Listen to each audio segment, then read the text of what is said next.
యొక్క ధ్యానార్థమై పరిశుద్ధ గ్రంథాన్ని తెరిచి ఒక వాక్యాన్ని చదువుకుందాం.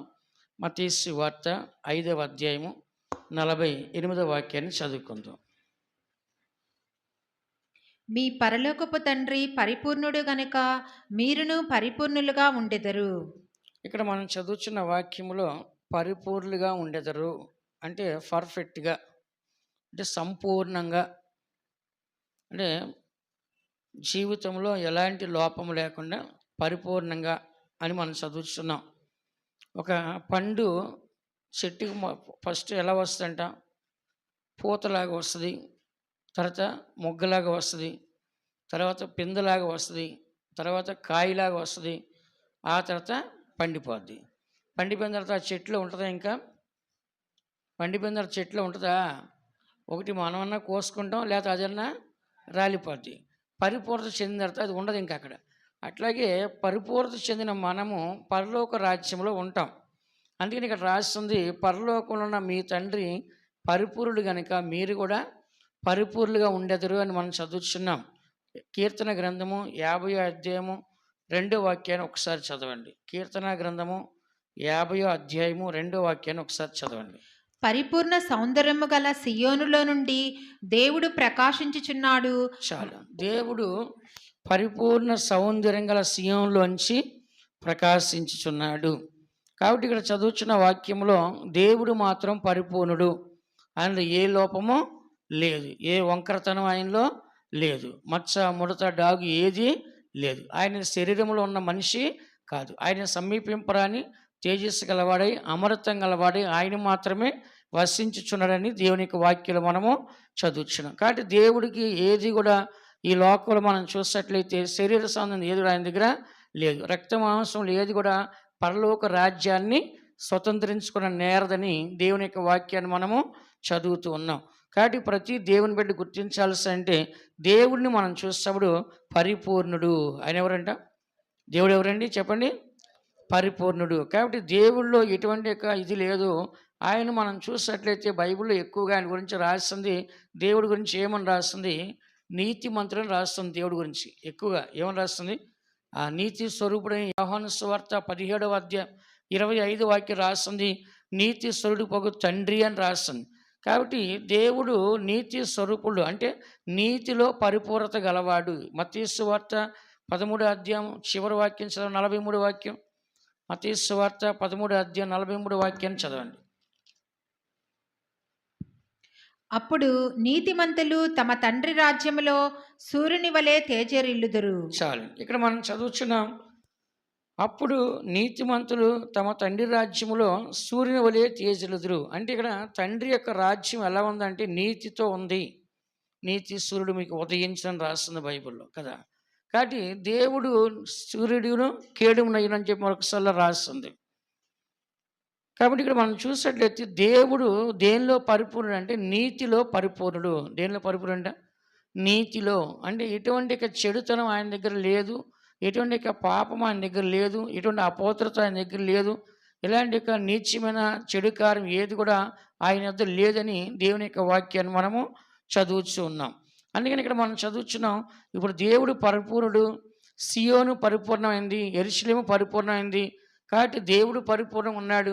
అలాగనే మనం కూడా ఆ పరిపూర్ణం గల ఆ యొక్క సియోనులో యెరూషలేములో మనం ప్రవేశించాలంటే నీతిమంతులుగా మనం ఉంటేనే, నీతిమంతులు తమ తండ్రి రాజ్యంలో సూర్యుని వలె తేజరిల్లుదురు. కాబట్టి పరలోక రాజ్యంలో తండ్రి యొక్క రాజ్యంలో సూర్యుని వలె మనం ఉండాలి అంటే, తేజరిల్లాలి అంటే కనుక మనం అందరం కూడా నీతిమంతులుగా మారాలి. ఎలా మారాలంట? నీతిమంతులుగా మనం మారితేనే పరలోక రాజ్యానికి వెళ్తాం. పరలోక రాజ్యం దేవుడు నీతిమంతుల కొరకు కట్టాడు, పాపుల కొరకు కట్టలేదు. పాపుల కొరకు లోకానికి వచ్చాడు, పాపుల కొరకు ప్రాణాన్ని పెట్టాడు, పాపుల కొరకు రక్తాన్ని చిందించాడు, పాపులందరినీ క్షమించాడు, పాపములోంచి అందరినీ విడిపించాడు. కానీ ఇప్పుడు ఆయన వచ్చేది ఎవరి కోసం అంట?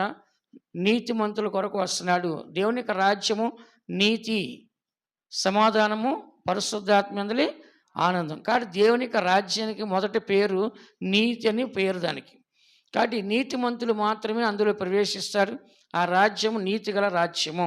అయితే కొటేషన్ ఇస్తాను మీకు రఫ్గా, ఎందుకంటే దేవుని బిడ్డలైన మన అందరం కూడా పరలోక రాజ్యంలో తండ్రి పరిపూర్ణుడు కాబట్టి మనము పరిపూర్ణుడు ఉండాలి. ఆయన నీతిమంతుడు కాబట్టి మనము నీతిమంతులుగా ఉండాలని దేవుని యొక్క వాక్యాన్ని మనం చదువుతున్నాం.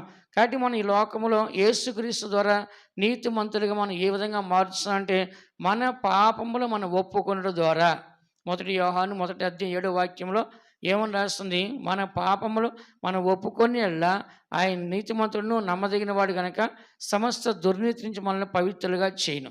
కాబట్టి ఇక్కడ మనం చూసినట్లయితే మొట్టమొదటిగా దేవుని యొక్క సన్నిధిలో మన పాపాలు మనం ఒప్పుకుంటే దేవుడు నీతిమంతుడిగా మారుస్తున్నాడు. ఒక మనిషి తప్పు చేసి నేను తప్పు చేశాను, నన్ను క్షమించండి, ఇక మీద చేయనంటే అతను ఏం చేస్తాం? మనం మంచివాడికి ఎంచుతాం క్షమించి.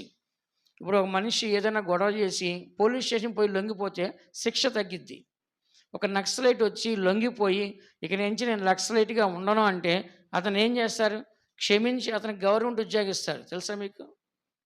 నక్సలైట్లు గవర్నమెంట్ ఉద్యోగం ఇస్తారు. ఇంతవరకు ఇచ్చారు, అంతకుముందు ఇప్పుడు ఇస్తున్నా లేదో నాకు తెలియదు. కాబట్టి ఒక మనిషి మారిపోయినని చెప్పినప్పుడు అతనికి ఒక ప్రమోషన్ దొరుకుతుంది, ఒక క్షమాపణ దొరుకుతుంది, ఒక ప్రమోషన్ దొరుకుతుంది. ఎలాగా?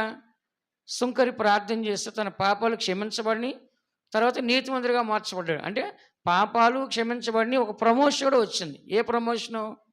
నీతిమంతుడిగా. తన పాపాలు ఒప్పుకుంటే అతిక్రమాలు దాచిపెట్టేవాడు వర్జులడు, వాటిని ఒప్పుకొని విడిచిపెట్టేవాడు కనికరం పొందాడు. కాబట్టి ఒప్పుకోవాలి. ఒప్పుకున్నప్పుడు ఏమైందంటే తప్పు చేసేటప్పుడు తల్లిదండ్రులు కూడా ఏం చేస్తారు? నేను తప్పు చేశాను అని ఒప్పుకుంటే కొట్టరు. అదే తప్పు చేసిన తర్వాత మనం ఒప్పుకోకపోతే ఏం చేస్తారు? నిజం చెప్పేవారికి కొట్టి ఆ నిజాన్ని బయటికి రప్పించి ఇది చేసిన తప్పు ఇంకోసారి చేయొద్దని చెప్పి అతను ఏం చేస్తారు? బుద్ధి చెప్తారు. కాబట్టి ఇక్కడ చదువుతున్నాము, దేవుడు కూడా ఏం చేస్తాడంటే మన పాపాలు మనం ఒప్పుకుంటే ఆ సుంకరి యొక్క పాపాలను క్షమించి అతనికి ప్రమోషన్ అంటే నీతిమంతుడిగా మార్చి తన ఇంటికి పంపించడం మనం చదువుతున్నాం. కాబట్టి ఏ మనిషి అయినా సరే పాపం చేయకుండా ఉండరో అందరూ పాపం చేసి దేవుడు అనుగ్రహించే మహిమని పొందలేకపోతున్నారు. అందుకని మనం ఇక్కడ మొట్టమొదటిగా నీతిమంతులుగా మనం మార్చబడాలంటే మన పాపములు మనము ఒప్పుకోవాలి. రెండోదిగా మనం చూసినట్లయితే కనుక యేసు రక్తంతో మనం నీతిమంతులుగా మార్చబడాలి. దేందోరంట రోమరాష్ట్రపత్రిక 5:9 ఇప్పుడు ఆయన కుమారుని యేసు రక్తం మనల్ని నీతిమంతులుగా మార్చుతుంది అని మనం చదువుతున్నాం. కాబట్టి ఈ దినాన్న యేసు ప్రభు మనల్ని నీతిమంతులుగా మార్చడానికే ఆయన రక్తాన్ని మన కొరకు చిందించి కార్చి ఉన్నాడు. కాబట్టి ఆయన యొక్క రక్తంలో ఏ పాపం లేదు. బైబిల్లో రాస్తుంది యేసేపు నీతిమంతుడు, తండ్రి కూడా నీతిమంతుడే. అంత మాత్రమే కాదు, పరిశుద్ధాత్మ నీతి గల దేవుడే. కాబట్టి పరిశుద్ధాత్మ ద్వారా కన్యక గర్భం, అది మరియమ్మ కూడా పరిశుద్ధురాలే కాబట్టి ఆమె యొక్క గర్భం కూడా నీతిగానే ఉంది. పరిశుద్ధాత్మ దేవుడు నీతిమంతుడే. కాబట్టి పరిశుద్ధాత్మ ద్వారానే ఆ యొక్క మరియమ్మ గర్భము ధరించింది. కాబట్టి దేవుడు నీతిమంతుడు కాబట్టి యేసు ప్రభు కూడా అందులో నుంచి నీతిమంతుడిగానే బయటికి వచ్చి ఉన్నాడు. కాబట్టి ఇక్కడ మనం చదువుతున్నాం ఆ యేసు ప్రభు యొక్క రక్తం కూడా ఎలా ఉందంటే నీతిగల రక్తము. ఆ యొక్క ఇస్కరియోతు యూదా చెప్పాడు, నీతిమంతుని యొక్క రక్తాన్ని అప్పగించి నేను పాపము చేశాను అన్నాడు. ఎవరంట? నీతిమంతుని యొక్క రక్తాన్ని అప్పగించి నేను పాపం చేశానని చెప్పాడు. పిలాతు చెప్పాడు, ఏమని చెప్పాడు?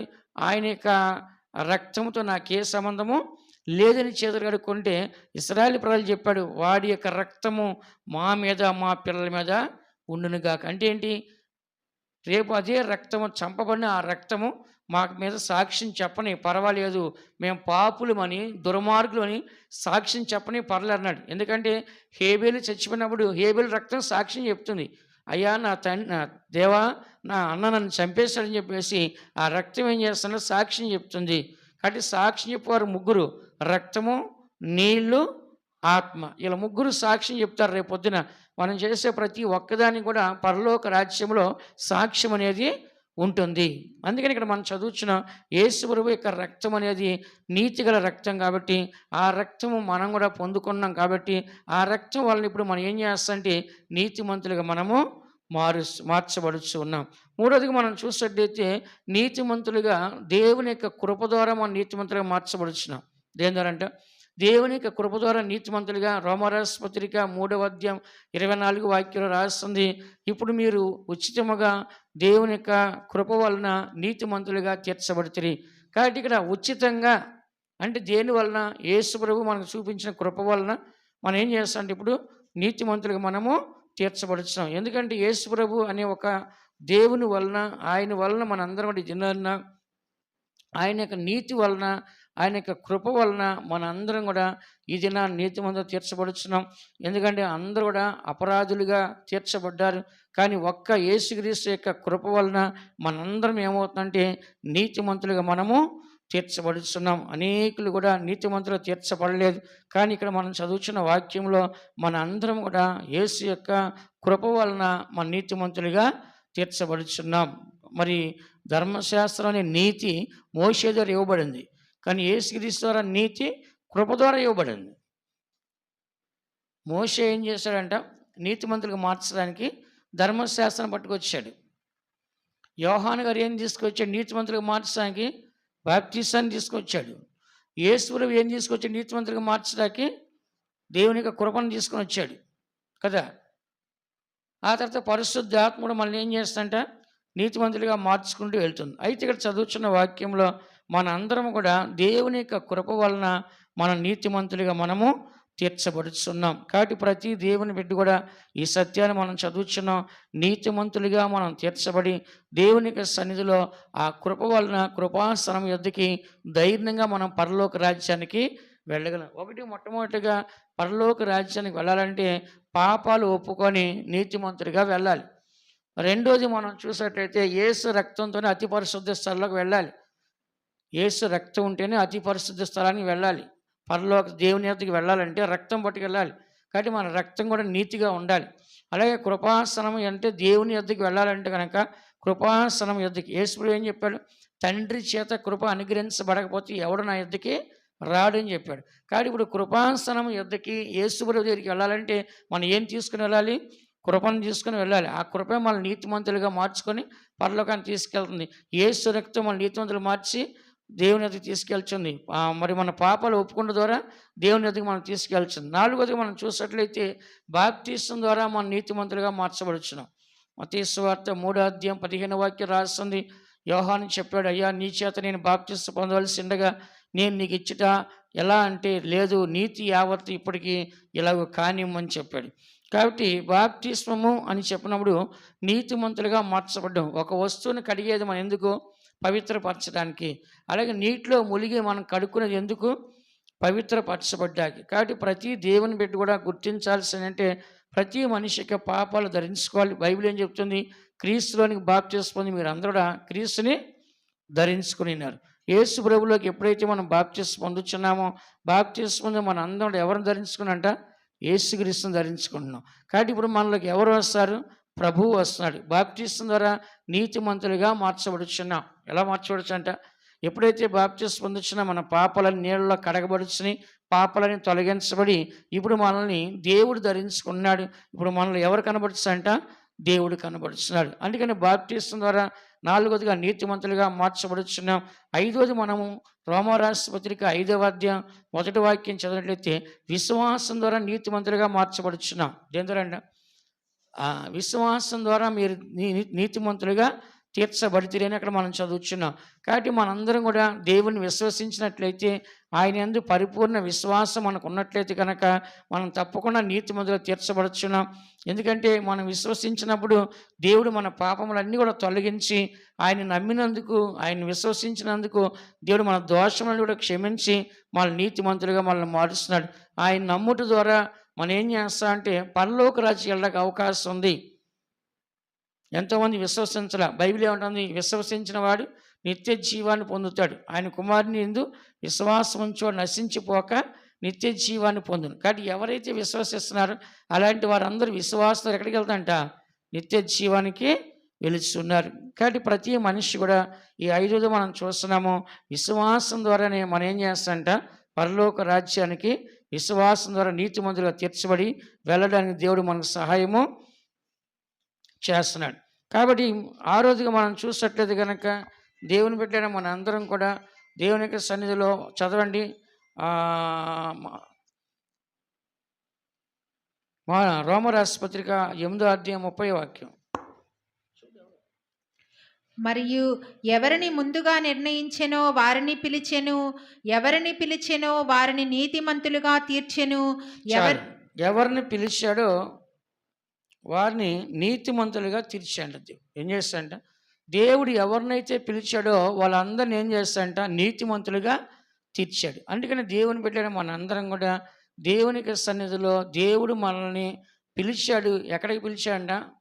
పరలోకానికి. చెప్పండి ఎక్కడికి? దేవుడు పిలిచింది ఎక్కడికంట? పరలోకానికి పిలిచాడు. ఈ లోకంలో ఉండటానికి పిలవలేదు. ఆయన ఇచ్చిన పిలుపు పరలోకం నుంచి పరిశుద్ధమైన పిలుపు మనకి ఇచ్చాడు. పరిశుద్ధమైన పిలుపు పరలోకం నుంచి ఉన్నతమైన పిలుపుని మనకి ఇచ్చింది. ఎందుకంటే మీరు పరలోకానికి రండి.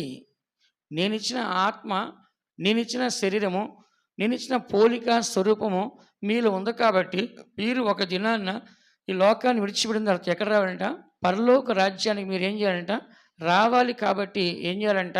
పరలోకానికి రావాలని చెప్పేసి దేవుడు మనల్ని పిలుస్తున్నాడు. కాబట్టి ఆయన పిలవటం ద్వారా మనం ఏమైపోతుందంట? ఆ పిలుపు ద్వారా నీతిమంతులుగా మారుతున్నాం. ఇప్పుడు ఒక ఎగ్జాంపుల్గా ఒక పెళ్ళికి వెళ్ళాలంటే ఈ దినాల్లో అందరికీ ఐడి ఉండాలంట.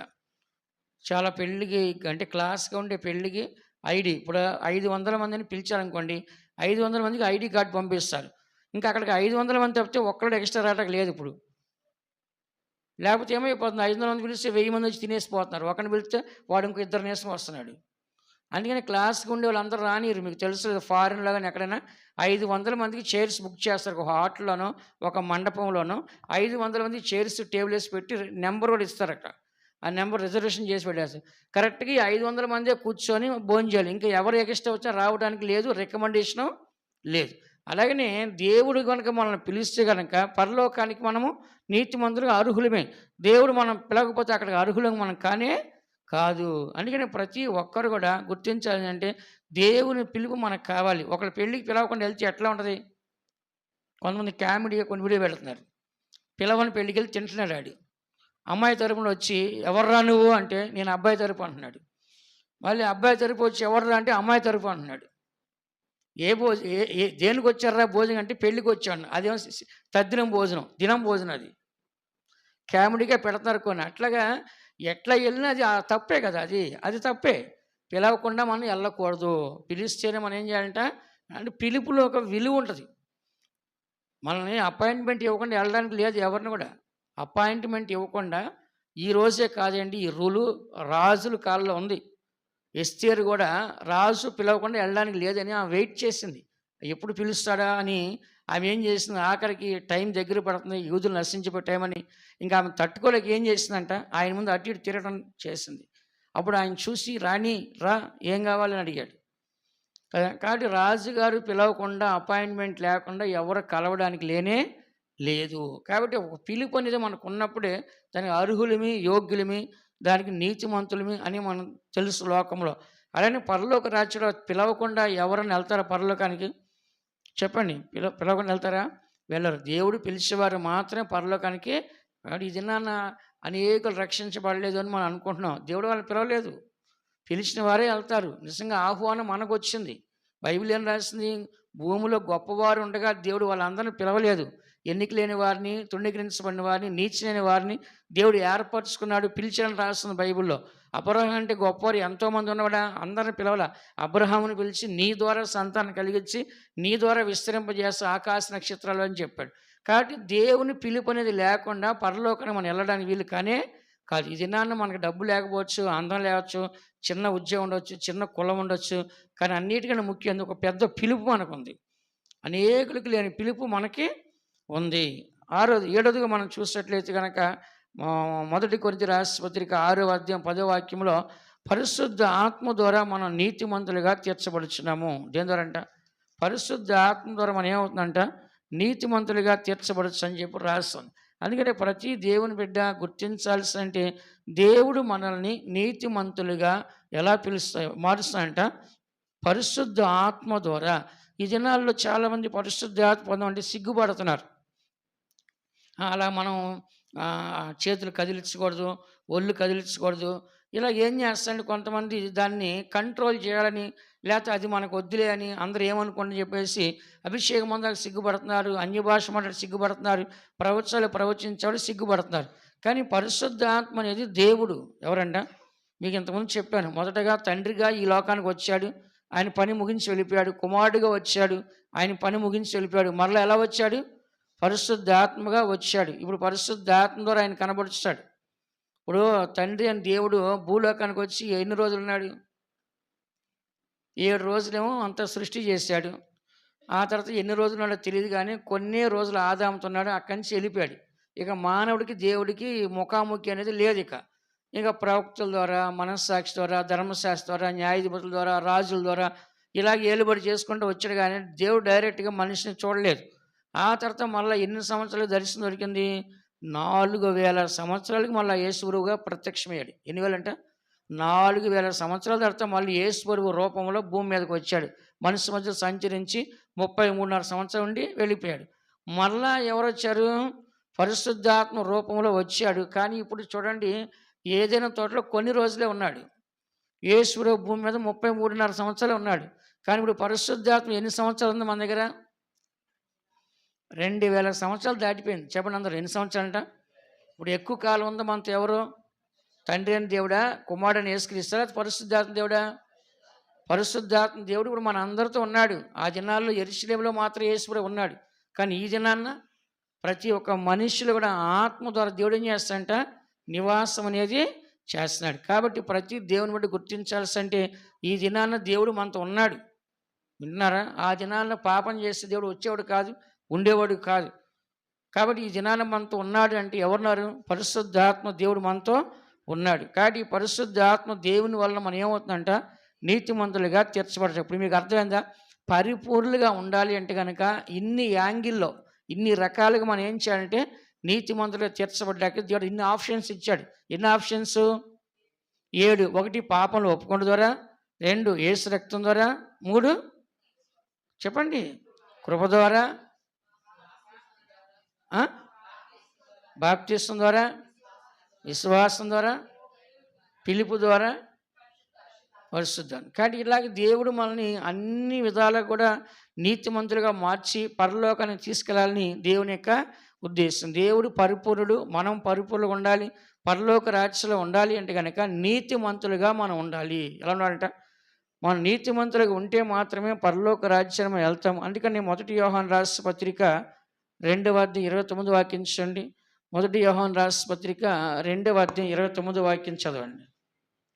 ఆయన నీతిమంతుడని మీరెరిగి ఉన్న ఎడల నీతిని జరిగించు ప్రతివాడును ఆయన మూలముగా పుట్టియున్నాడని ఎరుగుదురు. ఆయన నీతిమంతుడని మనం ఎరిగి ఉన్న ఎడల ఏంటి? ప్రతివాడు కూడా ఆయన మూలంగా పుట్టి ఉన్నాడని ఎరుగుదుము.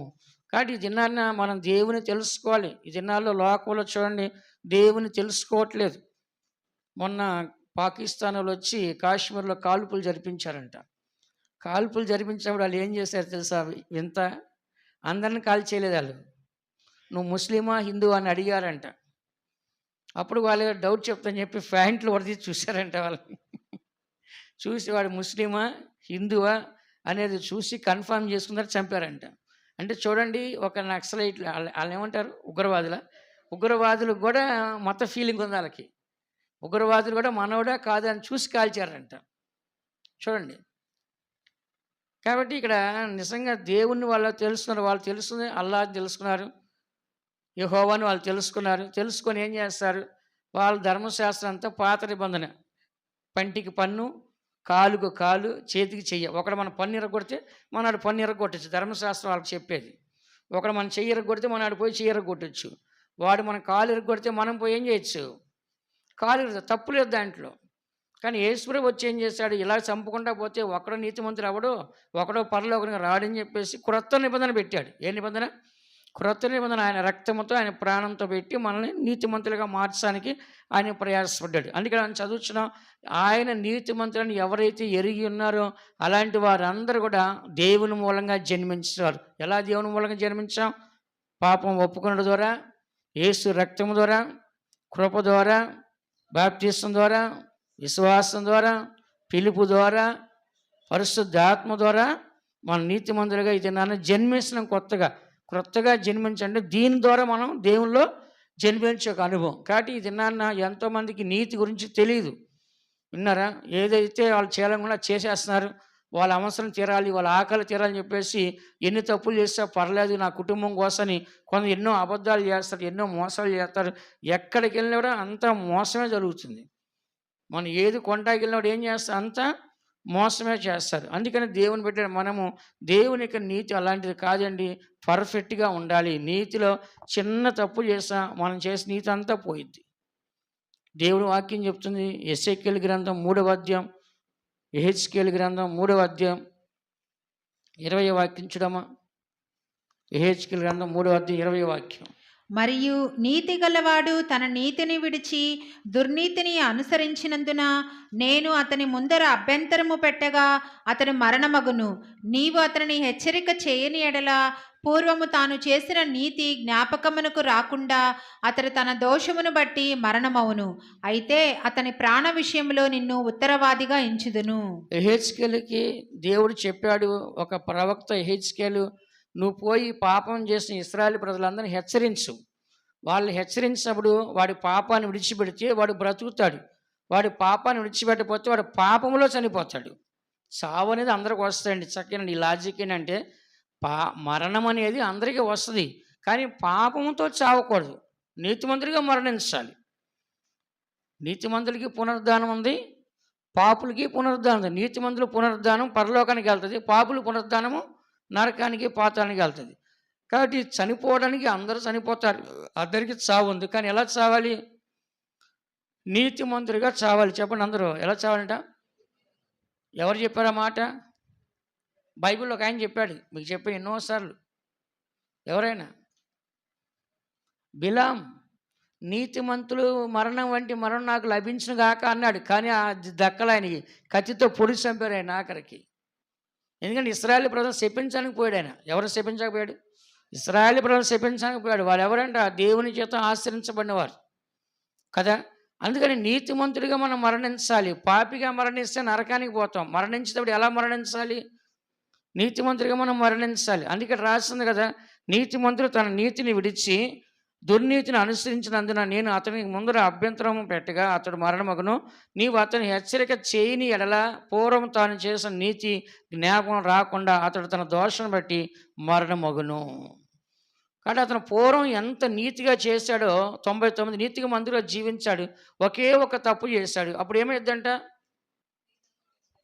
ఇప్పుడు 30 మార్కులకి పాస్ అనుకోండి, 29 రాశాడు, 29 మార్కులు వచ్చినాయి. ఎక్కడ పోయింది? 1 మార్కులో పోతే ఫెయిల్ అయిపోయినట్టు కదా. 30 మార్కులకి పాస్ అనుకోండి, 29 మార్కులు కరెక్ట్గా రాశాడు. 29 మార్కులు కరెక్ట్గా రాశాడు. క్వశ్చన్ ఆన్సర్ ఎన్ని రాయలేదు? ఒక్కటి రాయలే. ఒక్కటి రాయకపోవడం వల్ల ఏమయ్యాడు చెప్పండి? ఫెయిల్ అయిపోతాడు. అలాగనే నీతిమంతులైన మనము 99 పనులు మంచి పనులు చేసి ఒక్క చెడ్డ పని చేసి ఏమైందంట?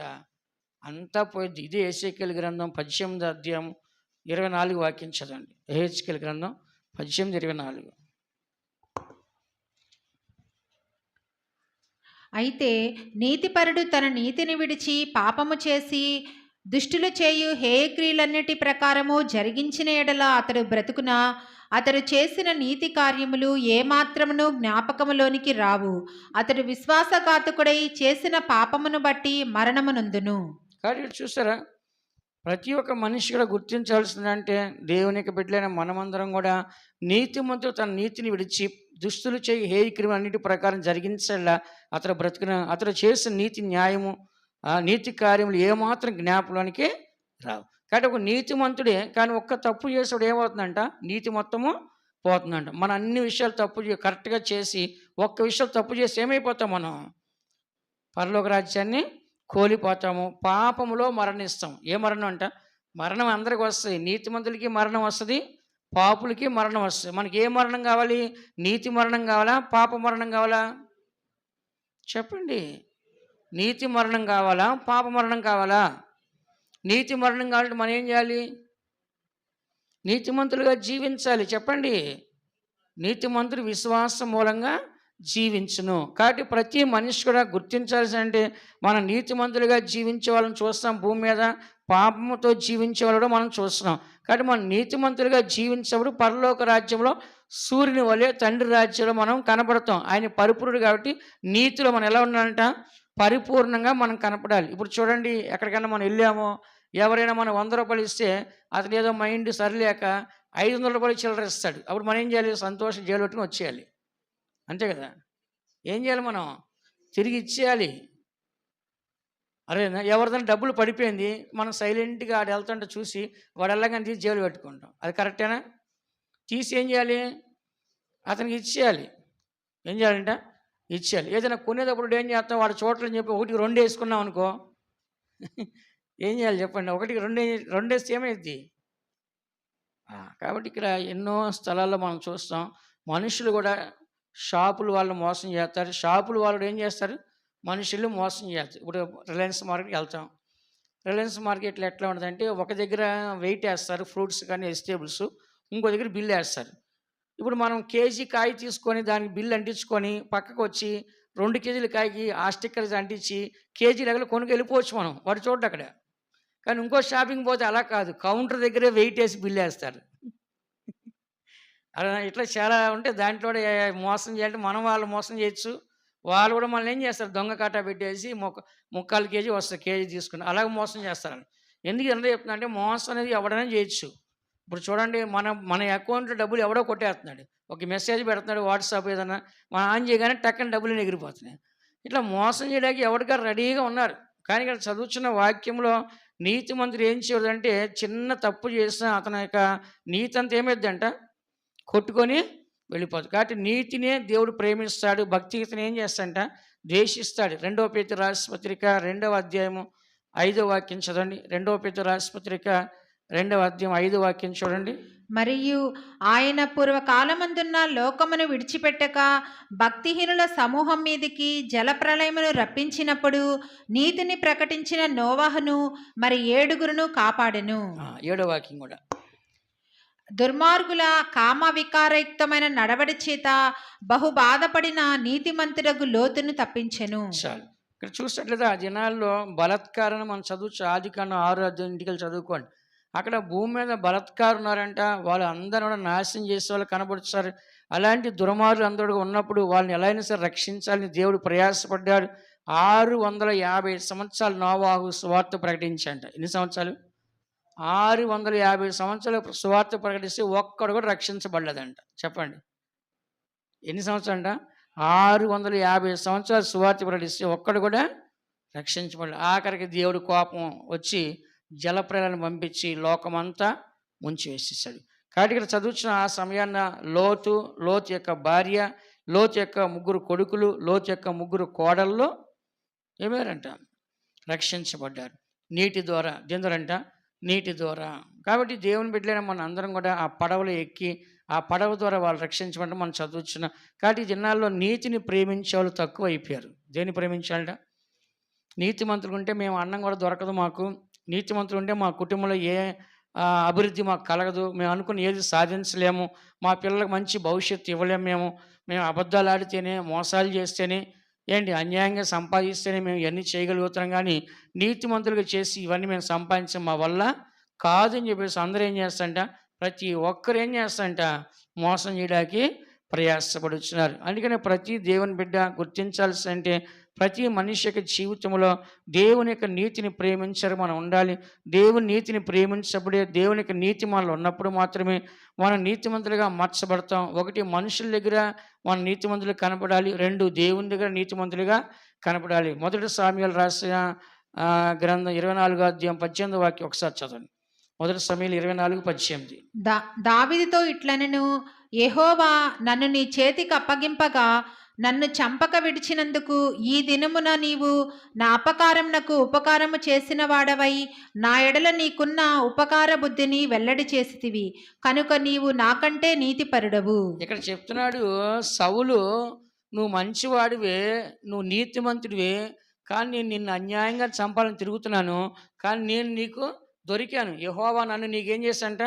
అప్పగించాడు. యెహోవా నన్ను నీకు అప్పగించినప్పుడు కూడా నువ్వేం చేసావు? నన్ను చంపక, యెహోవా నన్ను నీ చేతికి అప్పగింపగా నన్ను చంపక విడిచినందుకు ఈ దినమందు లేదంటే ఈ దినమున నీవు నాకు నాకు ఉపకారం చేసేవాడు, నా ఎడల నీకున్న ఉపకార బుద్ధి వెల్లడి చేసేది గనుక నీవు నాకంటే నీతిమంతుడివి. ఇక్కడ మనం చూసినట్లయితే కనుక ఈ యొక్క సౌలు దుర్మార్గుడని తెలుసు, కానీ ఆయన బుద్ధి మార్చుకోవట్లేదు. ఏం చేయట్లేదంట? ఆయన దుర్మార్గుడని తెలుసు కానీ ఆయన బుద్ధి మార్చుకున్నాడా? ఆయన దుర్మార్గుడని తెలిసి కూడా ఆయన బుద్ధి మాత్రం ఏం చేయట్లేదంట? ఆయన మార్చుకోవట్లేదు. తన బుద్ధి తన చెడుతనాన్ని ఉంచుకున్నాడు గానీ, ఏమాత్రం మార్చుకున్నాడు కాదు. కానీ దావీదుతో చెప్తున్నాడు, "నువ్వు నాకంటే నీతిమంతుడివి. నేను దుర్మార్గుడిని. నేను అపకారం చేసేవాడిని. నువ్వు ఉపకారం చేస్తున్నావు. నేను నీకు కీడు చేసేవాడిని. నువ్వు నాకు మేలు చేసి మంచి కార్యాలు చేస్తున్నావు. దేవుడు నన్ను నీ చేతికి అప్పగించాడు చంపమని. కానీ నువ్వు నన్ను చంపట్లేదు. ఎందుకంటే నువ్వు నీతిమంతుడివి." చూడండి, నీతిమంతుడు ఎప్పుడు తప్పు చేయడు. కానీ ఈ సౌలు దుర్మార్గుడు కాబట్టి తప్పు చేయడానికి వెళ్తున్నాడు. సౌలులో ఏ ఆత్మ ఉందంట? దురాత్మ. ఏ ఆత్మ అంట? దురాత్మ. దావీదులో ఏ ఆత్మ ఉంది? పరిశుద్ధాత్మ. ఏ ఆత్మ అంట? కాబట్టి పరిశుద్ధాత్మ మనలో ఉంటే నీతి క్రియలే మనలో ఉంటాయి. దురాత్మ ఉంటే చెడు క్రియలే మనలో కనపడతాయి. అందుకని దేవుని బిడ్డలైన మనందరం కూడా ఈ సత్యాన్ని చదువుచున్నాము. సౌలే ఒక దుర్మార్గుడే, ఒక శత్రువే, ఒక కీడు చేసేవాడు చెప్తున్నాడు, నువ్వు ఉపకారం చేస్తావు, నేను నీకు అపకారం చేస్తాను, దేవుడు నన్ను నీ చేతికి అప్పగించినా నువ్వు నన్ను చంపలేదు, నీవు నాకంటే నీతిమంతుడు అని చెప్తున్నాడు. కాబట్టి దావీదు ఎవరికి భయపడ్డాడు? సౌలుకి భయపడ్డాడా? దేవునికి భయపడ్డాడా? దేవునికి భయపడ్డాడు. నువ్వు దేవుని చేత ఒకసారి అభిషేకించబడ్డావు, ఒకసారి దేవుని ఏర్పరచుకున్నాడు, ఒకసారి దేవుని నీతిమంతుడిగా మార్చాడు, ఒకసారి నీకు ఒక సింహాసనాన్ని ఇచ్చాడు, నిన్ను ఒక ఉన్నత స్థాయిలో పెట్టాడు. కానీ అది నువ్వు కోల్పోయావు. అయినా కూడా దేవుడు ఒకసారి ఒక మనిషిని ఏర్పరచుకున్న తర్వాత అతను దేవుని బిడ్డే కాబట్టి నేను నిన్ను ముట్టుకొని నీ పాపాన్ని నువ్వే సస్తావు. ఏమనంట? నీ పాపం నువ్వు సావాల్సిందే కానీ నేను మాత్రం నిన్ను చంపని చెప్పాడు. ఇదే సామ్యాలు 26వ అధ్యాయము. ఇదే సామ్యాలు, మొదటి సామ్యాలు 26వ అధ్యాయం 23వ వాక్యం చదవండి. యెహోవా ఈ దినము నిన్ను నాకు అప్పగించినను నేను యెహోవా చేత అభిషేకము నొందిన వారిని చంపనల్లకపోయినందున ఆయన నా నీతిని నా విశ్వాసతను చూచి నాకు ప్రతిఫలము దయచేయును. ఇక్కడ దావీదు చెప్తున్నాడు, దేవుడు మరలా నిన్ను నాకు అప్పగించాడు. ఏం అప్పగించాడంట? దేవుడు నిన్ను నాకు మరలా అప్పగించాడు. అయితే 21లో చెప్తున్నాడు సౌలు, అందుకు సౌలు, నేను పాపము చేసి తిని ఈ దినమున నా ప్రాణము నీ దృష్టికి ప్రియముగా నుండిన దాన్ని బట్టి నేనిక కీడు చేయను. దావీదు, నాయనా నా యొద్దకి తిరిగి రమ్ము, వెర్రివాడినే నేను, ఇలాంటి ఇక బహు తప్పు చేశాను అంటున్నాడు. కాబట్టి ఇక్కడ చెప్తున్నాడు, నేను పాపం చేశాను, కీడు చేశాను, నేను ఒక దుర్మార్గుడిని. అయినా సరే నువ్వు మాత్రం ఏం చేశావు? నా ప్రాణం నీ దృష్టికి ప్రియముగా ఎంచుకున్నావు. చూడండి, దావీదు శత్రువుని ప్రేమించాడా? ద్వేషించాడా? శత్రుని ప్రేమించి ప్రియముగా ఎంచి అతను చంపకూడదని చెప్పేసి యెహోవా చేత అభిషేకించబడిన చంపకూడదని దేవుడు ఆయన చేతికి అప్పగించడం, ఆయన ముట్టుకోకుండా ఆయన వదిలేసినందుకు దావీదు తిరిగి మాట్లాడుతున్నాడు. 23లో చెప్తున్నాడు, యెహోవా చేత అభిషేకం నొందిన వారిని చంపనొల్లకపోయినందున ఆయన నా నీతిని నా విశ్వాసతను చూసి నాకు ప్రతిఫలం ఇచ్చిన గాక.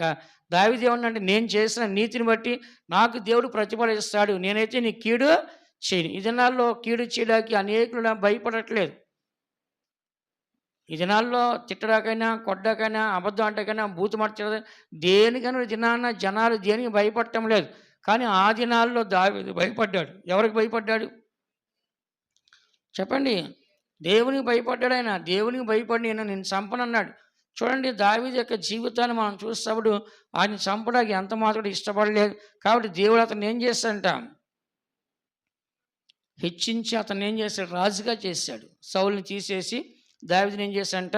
రాజుగా చేశాడు. ఇదంతా ఎందుకు నేను చెప్పుకొస్తానంటే, మనిషి జీవితంలో నీతి అనేది చాలా అవసరము. దాన్ని దేవుడు చూస్తున్నాడు. నీతిమంతుడికి ఎవరు ప్రతిఫలిస్తున్నారు? దేవుడు ప్రతిఫలిస్తాడు. ఇద్దరు మనుషుల మధ్య జరిగిన పాపానికి ప్రతిఫలం ఎవరిస్తారు? దేవుడు. కయ్యను హేబేలుని చంపేశాడు. కానీ హేబేలు యొక్క రక్తము దేవునికి మొరబెట్టింది. హేబేలు ఎవరి పక్షాన్ని యుద్ధం చేశాడు? దేవుడు ఎవరి పక్ష యుద్ధం చేశాడు? హేబేలు పక్ష యుద్ధం చేసి, నీ తమ్ముని చంపేశావు, నీ తమ్ముడి యొక్క రక్తము నాకు ప్రార్థన చేస్తుందిరా బాబు అని చెప్పాడు. ఆయన ఒప్పుకోలే, నాకేం తెలియదని చెప్పాడు. చంపేసి ఏమంటున్నాడు ఆయన? నాకేం తెలియదు. అప్పుడు నువ్వు దేశ దిమరవై ఉంటాను శపించేశాడు దేవుడు అతను కదా. అలాగే ఈ దినాల్లో ఎవరైతే నీతిమంతులు ఉంటారో వాళ్ళ ప్రాణుడు ఆలకిస్తాడు. హేబేలు రక్తం నీతిగల రక్తం కాబట్టి ఈ రోజుకి మొరబెడుతుంది. యేసు యొక్క రక్తం నీతిగల రక్తం కాబట్టి ఈ రోజుకి వాళ్ళు భయపడుతున్నారు. ఆయన పొడిచిన వారు దినాన్ని ఆయన తప్పకుండా చూస్తారు. కాబట్టి ప్రతి దేవుని బిడ్డ గుర్తించాల్సి అంటే, ఈ దినాన్ని మనందరూ కీడు చేసే వాళ్ళ మధ్యలో, మనల్ని దూషించేవాళ్ళు, మనల్ని హింసించేవారు, మనల్ని శపించేవారు, మనల్ని నిందించేవారు, మనల్ని అవమానపరిచేవారు అనేకుల మధ్యలో జీవిస్తున్నాము. అయితే మనం ఏం చేయాలంటే తగ్గించుకొని మౌనంగా ఉండాలి. యేసుప్రభువు చెప్పాడు, కుడి చెంపది కూడా ఏం చేయాలంట? ఎడం చెంప కూడా ఇచ్చేయమన్నాడు. ఎందుకంటే ఇప్పుడు ఉన్నదంతా దుష్టుల రాజ్యము, దుష్టుల కాలము, భూమి మీద సాతాను రాజ్యం. ఎవరి రాజ్యం అంట? భూమి మీద ఎవరి రాజ్యం ఏలుబడి చేస్తుంది? సాతాను రాజ్యము ఏలుబడి చేస్తుంది. ప్రతి మనిషి చెడిపోవడానికి కారణం ఎవరు? సాతాను. ఎవరంట? ఏదైనా తోటలో ప్రారంభించింది ఇప్పుడు వరకు ఏం చేస్తుందంట? కొనసాగిస్తూనే ఉందన్నమాట. ఎందుకంటే ఈ యొక్క సాతాను అనేది ప్రతి మనిషిని తన మనస్సును చెరిపేసి నీతిలోంచి అతను తొలగించి పాపులుగా ఏం చేస్తున్న మనుషుల్ని మారుస్తుంది. అందుకనే మనం కూడా మన యొక్క జీవితంలో ఒక నీతిమంతులుగా జీవితాన్ని ప్రారంభించినప్పుడు నీతిమంతులుగానే కొనసాగించాలి, నీతిమంతులుగానే ఆ జీవితాన్ని ముగించాలి. అలాంటి వారికి మాత్రమే పరలోక రాజ్యం అనేది మన కొరకు సిద్ధముగా ఉంటుందని దేవునికి వాక్యం చెప్పబడుతుంది. అందుకని ప్రతి దేవుని బిడ్డ గుర్తించాల్సి అంటే దేవుడు నీతిమంతుడు కాబట్టి మనము కూడా నీతిమంతులుగా ఉంటేనే ఆ పరలోక రాజ్యం వెళ్తాము.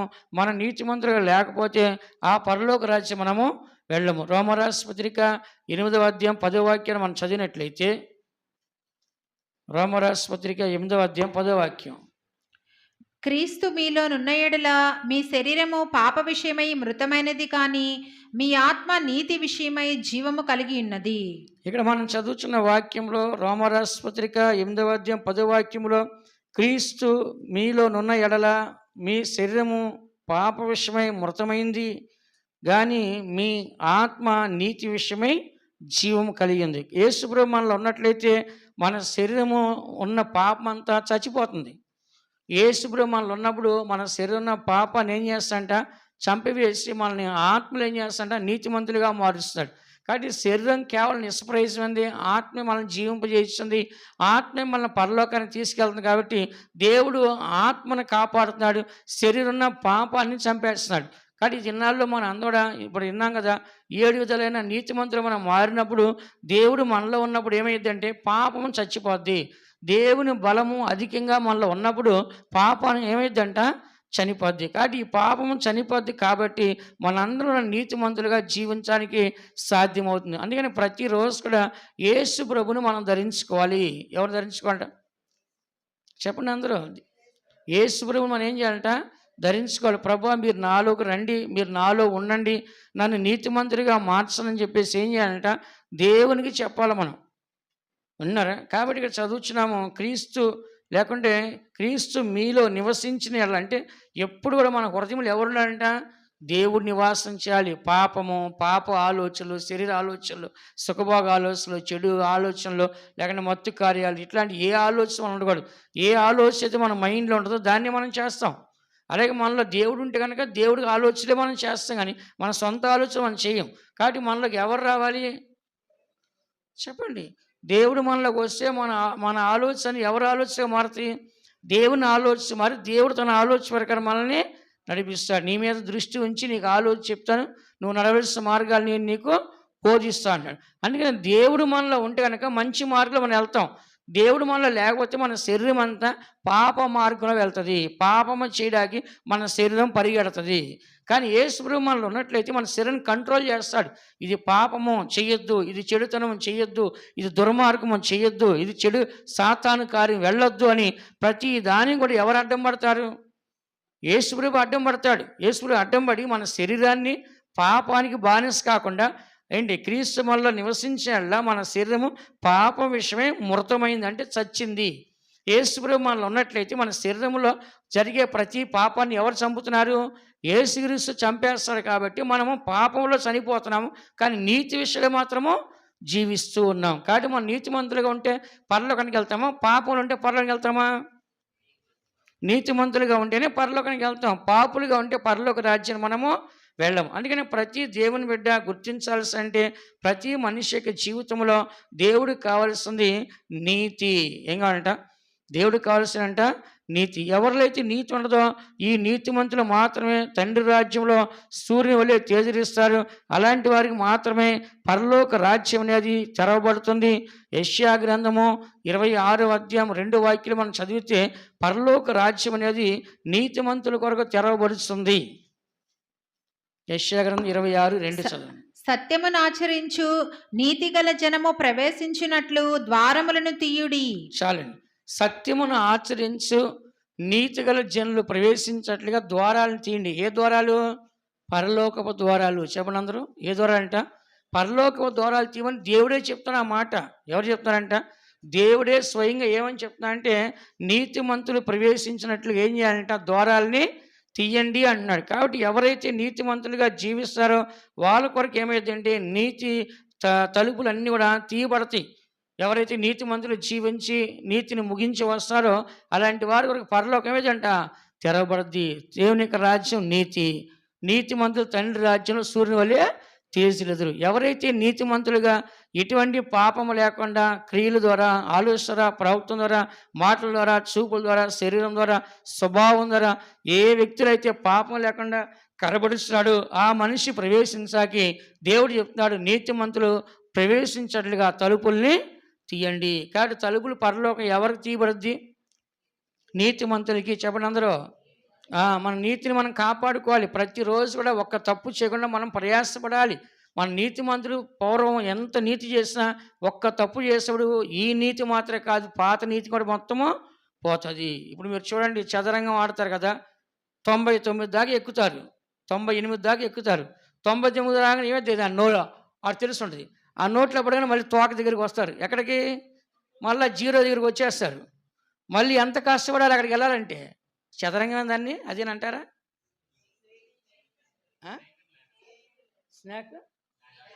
స్నేహర్ ల్యాగర్ అండి, స్నేక్ ల్యాగర్. సరే, పావుని ఇచ్చిన అంటారంట. ఆ ఆటలో చూడండి 98 దాకా వెళ్తాం మనం. 99 దగ్గర వెళ్ళినా టక్కని నోట్లో పడ్డానికి ఎక్కడ వస్తాం మళ్ళీ తోగేరు. ఇది కూడా అంతే. మనం 99 నీతి పనులు చేసిన తర్వాత ఒక్క తప్పు చేస్తామంటే ఆ నీతి అంతా పోద్ది. మళ్ళీ కష్టపడి మళ్ళీ ఏం చేయాలంట?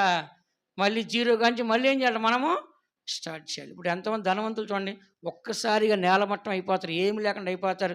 మళ్ళీ 0 కాంచి ఏం చేస్తాను? మళ్ళీ పైకి ఎక్కుతున్నాం. అట్లాగే దేవుని బిడ్డ మనము అంత నష్టపరుచుకోకుండా మనం జాగ్రత్తగా ఉంటాక మనం ఏం చేయాలంటే ప్రయాసపడాలి. కీర్తన గ్రంథము 118 కీర్తనలో 19వ వాక్యంలో దావీదు ఒక మాట చెప్పాడు, చదవండి.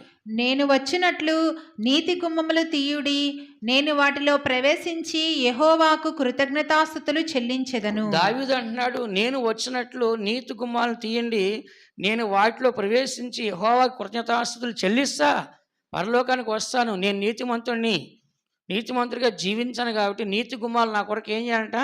తెరవండి అంటున్నాడు. ఏ నీతి గుమ్మాలు? పరలోకపు రాజ్యపు నీతి గుమ్మాలు. చెప్పండి అందరూ. పరలోకపు రాజ్యము ఏమని రాస్తుంది? దేవుని యొక్క రాజ్యము, నీతియు, సమాధానము, పరిశుద్ధాత్మ యందులే. పరలోక రాజ్యంలో ఉండేది ఏంటంటే మొట్టమొదటిగా నీతి. అందుకనే మన అందరం కూడా నీతిమంతులుగా ఉంటేనే ఆ రాజ్యంలో మనం ప్రవేశిస్తాం. నీతిమంతులుగా లేకపోతే కనుక ఆ రాజ్యంలో మనం ప్రవేశించక మనకు సాధ్యమో కాదు. ఎవరైతే నీతిని అనుసరిస్తారో, నీతి ప్రకారంగా జీవిస్తారో అలాంటి వారు మాత్రమే పరలోక రాజ్యానికి వెళ్ళి దేవునితో ఉంటారు. కానీ నీతి లేని వారు ఎవరు కూడా ఆ పరలోక రాజ్యాన్ని ప్రవేశించక సాధ్యమో కాదు. చివరిగా ఒక వాక్యం చదవండి, ముగిస్తాను. దానియేలు గ్రంథము 12వ అధ్యాయం 3వ వాక్యం చదవండి. దానియేలు గ్రంథము 12వ అధ్యాయం 3వ వాక్యం చదవండి. బుద్ధిమంతులైతే ఆకాశ మండలములోని జ్యోతులను పోలిన వారై ప్రకాశించెదరు. నీతి మార్గమును అనుసరించి నడుచుకున్నట్లు ఎవరు అనేకులను త్రిప్పుదురో వారు నక్షత్రము వలె నిరంతరము ప్రకాశించెదరు. ఇక్కడ మనం చదువుతున్న వాక్యంలో ఏమని రాస్తుంది? నీతి మార్గం అనుసరించి నడుచుకున్నట్లు ఎవరు అనేకులు త్రిప్పుదురో వారు నక్షత్రం వలె నిరంతరం ప్రకాశించేది. ఇక్కడ చూడండి, నీతి మార్గం అనుసరించి నడుచుకోవాలి. నీతి మార్గం అనుసరించి నడుచుకున్నట్లు, ఒకటి నీతి మార్గం అనుసరించి నడుచుకోవాలి. అలానే ఇతరులు కూడా నడుచుకున్నట్లుగా ఎవరినైతే అనేకుల్ని వాళ్ళు తిప్పుతారో వాళ్ళందరూ నక్షత్రాల వలె నిరంతరము ప్రకాశిస్తారు. వాళ్ళు నీతిమంతులుగా జీవించాలి, అనేకులు నీతి మార్గం నడిపించాలని కూడా ఏం చేయాలంటే వాళ్ళు తీసుకొని రావాలి దేవుని సన్నిధికి. అనేకులకు మన స్వార్థ ప్రకటించాలి, అనేకులకు మారు మనసు కలిగించాలి, అనేకులకు పాపక్షమాన్ని కలిగించాలి, అనేకులకు బాప్తిస్మం కలిగించాలి, అనేకులు పాపాలు ఒప్పుకొని నీతిమంతులుగా మార్చబడి పరలోక రాజ్యంలో దేవునితో ఉండాలి. అందుకని ఇక్కడ చదువుతున్న వాక్యంలో బుద్ధిమంతులైతే ఆకాశ మండలంలో జ్యోతులను పోలిన వారిగా ప్రకాశించున్నారు. నీతి మార్గం అనుసరించి ఎవరైతే నడుచుకుంటున్నారో వాళ్ళందరూ ఎక్కడుంటారంట? పరలోక రాజ్యంలో. ఎలా ఉంటారంట? నక్షత్రాలు వలె. చెప్పండి అందరూ, ఎలా ఉంటారంట? ఎవరైతే నీతి మార్గం అనుసరించి నడుచుకున్నారో వారు పరలోక రాజ్యం ఎలా ఉంటారంటే నక్షత్రాలు వలె ఉంటారంట. ఎలా ఉంటారంట? నక్షత్రం. అందుకని మనం చదువుతున్న వాక్యంలో ప్రతి దేవుని బట్టి కూడా గుర్తించాల్సిందే, సత్యాన్ని బోధించాలి, ధర్మాన్ని బోధించాలి, నీతిని బోధించాలి. అనేకులు కూడా దేవుని యొక్క సన్నిధిని నడిపించాలి. అనేకులు కూడా దోషాల నుంచి తిప్పాలి. అనేకులు నీతిమంతులుగా మార్చి పరలోక రాజ్యానికి నడిపించాలి. మలాకీ గ్రంథము 2వ అధ్యాయంలో 6వ వాక్యం ఒకసారి చదవండి, ముగిస్తాను. మలాకీ 2:6.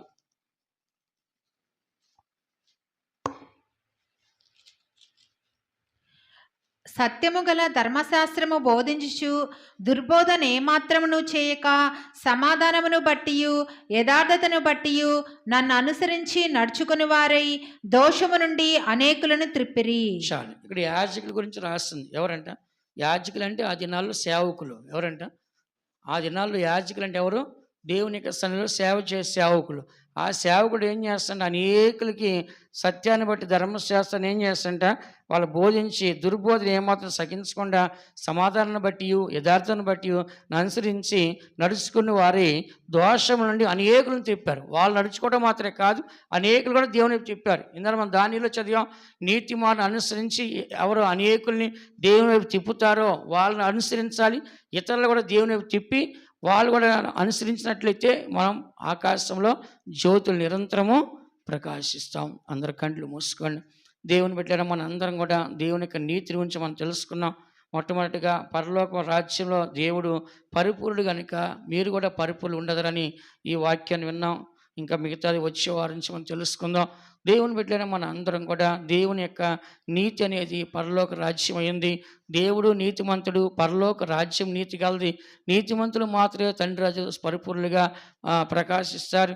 దేవుడు సౌందర్యం గల సీనులోంచి ఆయన ప్రకాశిస్తున్నాడు. ఆయన ఏమాత్రం కూడా పరిపూర్ణత లేనివాడు కాదు, సంపూర్ణంగా పరిపూర్ణత ఉన్నవాడు. అలాగే మనం కూడా పాపాలు ఒప్పుకున్న ద్వారా నీతిమంతులుగా, యేసు రక్తం ద్వారా నీతిమంతులుగా, కృప ద్వారా నీతిమంతులుగా, బాప్తిస్మం ద్వారా నీతిమంతులుగా, మరి దేవుని యొక్క పిలుపు ద్వారా నీతిమంతులుగా, పరిశుద్ధ ఆత్మ ద్వారా నీతిమంతులుగా, ఇలాగ మనం చూసినట్లయితే ఆత్మ ద్వారా నీతిమంతులుగా మనం దేవునికి సన్నిధిలో మనం కనపడాలి. చాలామంది ఇట్లా నీతి లేక, నీతిని పొందుకోకుండా, విశ్వాసం లేకుండా పలు రకాలు నశించిపోతున్నారు. అయితే మనం ఇలాంటి నీతిని పొందుకొని ఒక్క తప్పు కూడా చేయకుండా ప్రతిరోజు జాగ్రత్తగా జీవించి నీతిని కాపాడుకొని నీతి గల వారి నీతి గల ప్రజలు ప్రవేశించేట్లుగా ద్వారాలు తెరవండి అని చెప్పినట్లుగా దేవుడు మన కొరకు పరలోక ద్వారాలు తెరుస్తున్నాడు. దావీదు చెప్తున్నాడు, నీతి గల ద్వారాలను తెరవండి, గుమ్మాలు నేను ప్రవేశిస్తాను అంటున్నాడు. మనందరూ ఈ లోకాన్ని విడిచిపెట్టి ఒక దినాన్ని శాశ్వతమైన లోకము దేవుడు ఉండే రాజ్యాన్ని మనం వెళ్ళి ఆయన యొక్క సన్నిధిలో ఆయన్ని స్తుతించడానికి, ఆయన్ని మహింపరచడానికి మన నీతిమంతులుగా జీవించి ఆయన రాజ్యంలో ప్రవేశించకు దేవుడు మనకు సహాయించను గాక. దేవుడు మనల్ని ఆశీర్వదించును గాక. సమస్త పాపము క్షమించి నీ దయా సంకల్పమందునా రక్షించితివిగా. సమస్త పాపము క్షమించి నీ దయా సంకల్పమందునా రక్షించితివిగా. నీతి మార్గము నా యేసు నీవేగా, నీతి మార్గము నా యేసు నీవేగా. ప్రేమించి నీ యందు నేను జీవించేదను, ప్రేమించి నీ యందు నేను జీవించేదను. నీతి మార్గము నా యేసు నీవేగా, నీతి మార్గము నా యేసు నీవేగా. ప్రేమించి నీ యందు నేను జీవించేదను, ప్రేమించి నీ యందు నేను జీవించేదను. నీతి మార్గము నా యేసు నీవేగా, నీతి మార్గము నా యేసు నీవేగా. ప్రేమించి నీ యందు నేను జీవించేదను.